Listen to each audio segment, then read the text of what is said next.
انسان کی سب سے خوبصورت دنیا خیالات کی دنیا ہے، جہاں وہ اپنی مرضی کی زندگی جی سکتا ہے، چاہے وہ چند لمحوں کی ہی کیوں نہ ہو۔ توبہ کرنے کے لیے کسی معجزے کا انتظار نہ کیا کریں، بلکہ ہر وقت اللہ کی بارگاہ میں معافی مانگا کریں، اس سے پہلے کہ ہماری آنکھیں اور زبان بند ہو جائے۔ اچھی تربیت اچھے گھرانوں سے ملتی ہے، اونچے اسکول صرف تعلیم دیتے ہیں۔ حرام شے کو چھوڑ دینا ہجرت ہے، اور اپنے نفس کو اس بات کے لیے تیار کرنا اور مجبور کرنا کہ وہ حرام شے کو چھوڑ دے، یہ جہاد ہے۔ دنیا کا امیر انسان وہ ہے جس کے دوست مخلص ہوں۔ اپنی نیکی چھپانا آپ کی سوچ کا امتحان ہے، اور دوسروں کے گناہ چھپانا آپ کے کردار کا امتحان ہے۔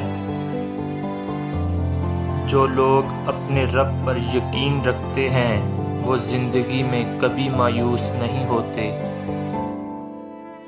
مشکل اتنا نقصان نہیں پہنچاتی جتنا اس کے بارے میں سوچنا نقصان دہ ہوتا ہے۔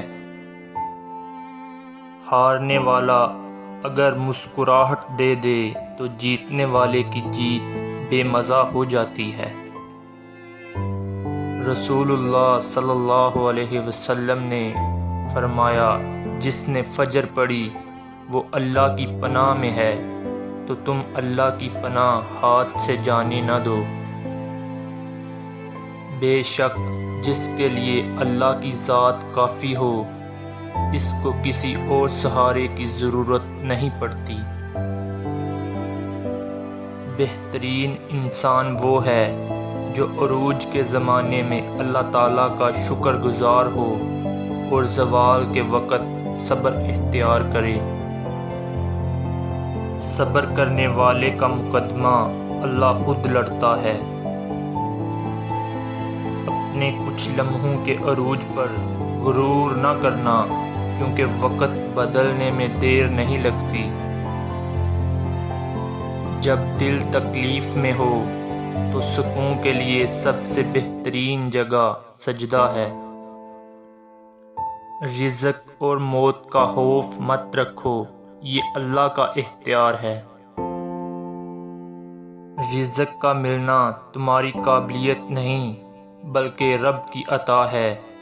یا اللہ ہمیں وافر مقدار میں رزق حلال عطا فرما۔ آپ مالی مشکلات کا شکار تب ہوتے ہیں جب آپ کے خرچے آپ کی کمائی سے بڑھ جاتے ہیں۔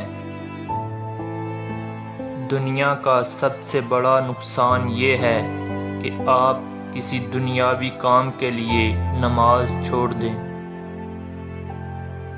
اپنے زخموں کو کسی کے سامنے ظاہر نہ کرو، لوگوں کے پاس مرہم سے زیادہ نمک ہوتا ہے۔ اللہ ناراض ہو تو روٹی نہیں چھینتا بلکہ سجدے کی توفیق چھین لیتا ہے۔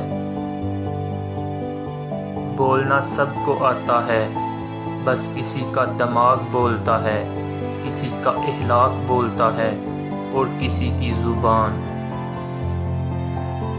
کسی کا آپ پر اعتبار کرنا آپ سے محبت کرنے سے زیادہ قابل تعریف ہے۔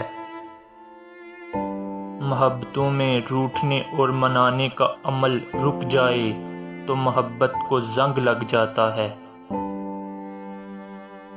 بس اتنا یقین رکھیں، ہم جو کھو دیتے ہیں قدرت اس سے کہیں بہتر ہمارے لیے چن رکھتی ہے۔ مرد کی غیرت کا اندازہ اس کے ساتھ چلتی عورت کے لباس سے ہو جاتا ہے۔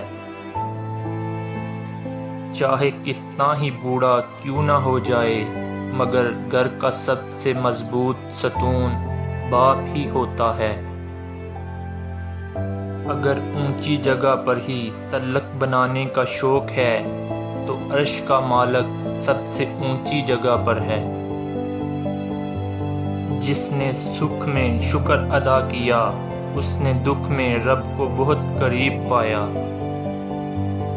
اپنوں کو جب کسی بات کا احساس دلانے کی نوبت آ جائے تو پھر وہ اپنے نہیں ہوتے۔